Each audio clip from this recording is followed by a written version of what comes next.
Comment ça va le Kilkenny ce soir? Foutez-moi le bordel pour la dernière! Oh yeah! Ça fait plaisir.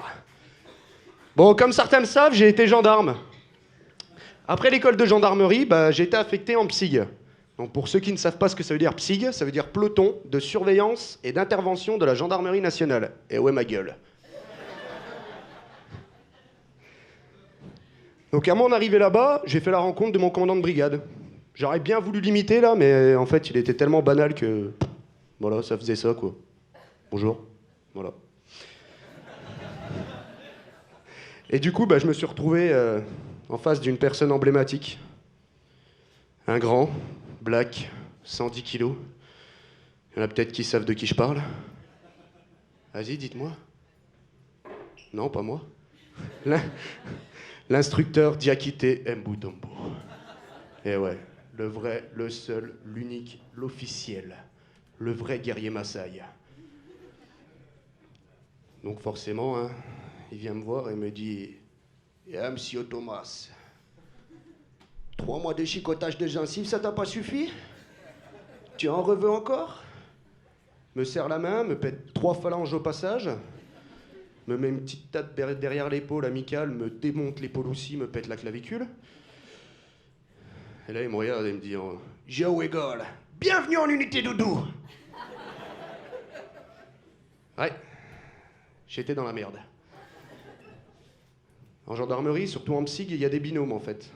Donc les binômes, c'est 2 gendarmes. Et malheureusement pour moi, c'était mon binôme. Ouais. J'en ai chié déjà pendant 3 mois avec lui, et je me le recoltine encore en unité. Super la vie.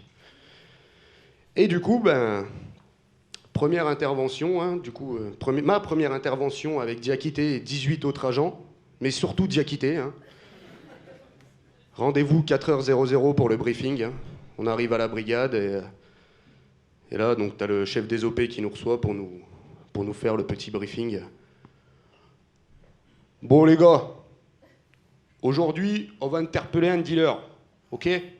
Bon, l'appartement, il se situe au 10e étage sur 15, sans ascenseur. Autant vous dire, ouais, que vous allez faire du sport. Ensuite, l'appartement, il est traversé en plein sud. Sur la première porte à gauche, la cuisine. Four, plaque vitro-céramique, cuisine tout équipée, quoi. Un petit bijou de chez Cuisinella. Ouais, en fait, le mec, avant d'être gendarme, il était promoteur, quoi. Ça fout un peu mal. Hein. Bon, les gars, ce qui nous intéresse, c'est la 2e porte sur votre gauche. Ok? Là se trouve la chambre. Volet roulant électrique. Ouais. Leaking size. Petite buanderie dans le mur. Pas mal. Le forcené se trouve sûrement sur le lit. Vous devrez l'interpeller rapidement et ça me faire de bavure. Bon, ok. Donc 5 heures, on arrive. Donc déjà, on a 10 étages à scoltiner. Hein. Ouais, tout équipé, hein. On est tous équipés comme le GIGN, hein, bien sûr. Bien sûr, moi je suis le petit nouveau, donc qu'est-ce qu'on me donne? Le bélier. Ouais, 40 kilos. C'est pas l'animal, hein. C'est un objet en métal qui sert à défoncer les portes, par contre. Hein. D'accord? Ça va aller? Donc voilà, donc on monte les 10 étages. Hein. Arrivé 5h10, on attend. Bah ouais, parce qu'en fait, t'as pas le droit de péter une porte avant 6h du mat. C'est la loi. Super, hein. Donc on attend comme des cons, hein. Et puis là, t'as un voisin qui ouvre la porte, qui nous regarde. On l'a regardé. Il nous a regardé. On l'a regardé. Il nous a regardé. Bref, il a refermé sa porte, quoi. 5h50, arrive le procureur de la République. Donc là, forcément, tu te tiens prêt, quoi. T'es chaud, tu te dis, putain, ça y est, ça va péter, les gars. Tu prends ton bélier, tu te mets devant la porte, prêt à la faire péter. Et là, le mec te regarde. Du coup, on va éviter de faire péter la porte parce qu'on va devoir la remplacer. Ça coûte beaucoup trop cher à l'État. Donc on va faire un appel à un serrurier.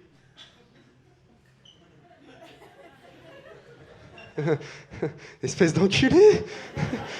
Mais je vais te baiser. J'ai monté 10 étages cette merde et tu me dis qu'on va faire appel à un putain de serrurier. Connard!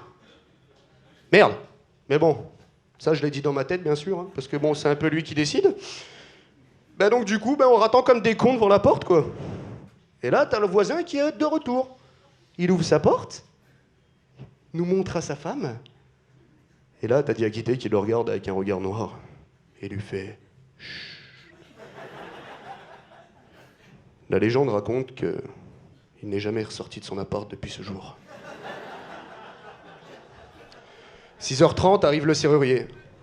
Ouais. Donc là, on lui demande de nous ouvrir la porte le plus silencieusement possible, ce qu'il s'exécute à faire. On entre, on voit la cuisine, et là, Diakité me regarde et me dit « C'est vrai qu'elle est jolie, cette cuisine, quand même, hein. J'aimerais bien avoir la même pour cuisiner le mafé. » On arrive devant la porte, on ouvre la porte, et là, on hurle très fort « Gendarmerie !»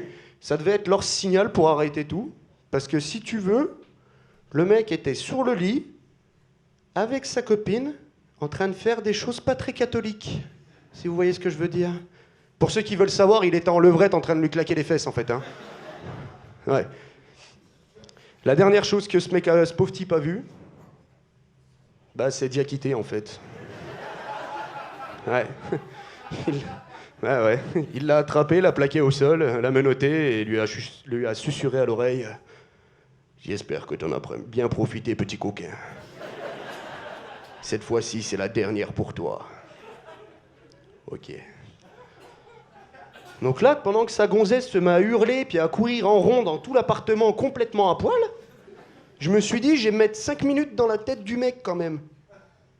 Il est 6h du mat', tu fais ta petite baise matinale, tranquille, tu claques les fesses de ta copine, et là, t'as un gros mastodonte black qui arrive, qui rentre dans ta chambre et qui te plaque au sol. Honnêtement, je préférerais crever que ça m'arrive. Hein. Moi, je vous le dis. Parce que t'as pas l'air d'un con. Fin de l'intervention, on remet les gars aux flics et on se barre. Parce que nous, on fait que ça, de toute façon. On a que ça à faire. 9h, on arrive à la brigade, et puis là, Diakité me regarde, il me fait « Bien joué, petit homme chétif. » Merci. Hein? Pardon. Donc je disais... Ah oui, c'est du beau boulot de gendarme que tu nous as fait là. J'ai pas voulu le contredire parce que moi, à part regarder la scène d'où j'étais, donc c'est-à-dire bloquer la porte et les regarder faire, j'ai rien foutu en fait. Mais bon, je me suis dit, j'ai pas envie de me prendre la tête avec. Hein. Il m'a dit, viens, on va prendre un verre. Faut savoir que quand Diakité dit un verre, c'est une bouteille. Je vous refais le contexte, pardon. Il est 9h du mat'. Le mec te pose une bouteille de rhum. On est d'accord? Mais ça, pour la suite, faudra revenir une prochaine fois. Merci!